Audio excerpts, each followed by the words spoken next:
Now let's revisit our water bottles. We know the mass was different, but the surface area was the same, which meant that the air resistance was also the same. So as gravity was trying to pull it down, air resistance was trying to keep it back up. That's air resistance in a nutshell. The question that we're now left with is what would happen if you took two objects of different surface areas and dropped them? That's it. There was no more to that question. Let's find out. Now, Catherine, what two objects should we use? Oh, how about this?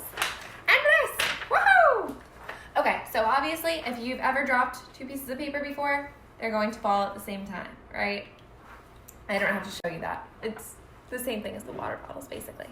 So now, how about I crumple this up and drop it? Let's see. So what happened when I crumpled up this piece of paper? I didn't change the mass. The mass is still the same as it was before. That's not going to change. But I did change the surface area. So I want you to think about surface area as in the amount of surface that's exposed to the air. So this piece of paper right now has the entire sheet exposed to the air. So this has a much larger surface area than this, which now has pieces of paper that's crumpled, it's twisting in on itself on the inside. So the surface area here is much less than it was before. So which do you think is going to fall to the ground faster? The crumpled piece of paper or the uncrumpled piece of paper? I'm pausing for dramatic effect.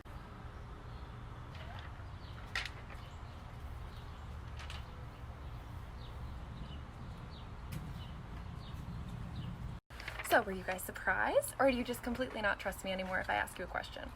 I wouldn't blame you. But anyways, as we saw, the crumpled up piece of paper fell way faster than the uncrumpled piece of paper. And why was this? While gravity has the same force on both pieces of paper, the air resistance on the flat piece of paper pushes back more than the air resistance on the crumpled one, which ends up slowing it down. Also, it's a little windy, sorry. But anyways, again, this is very, very simple version of what actually happens. And if you are interested in it more, I have a long list of resources and people that I could send you to explain it a little bit better. But anyways, thank you for tuning in, and I'll see you guys next time on the Cat Lab. See ya!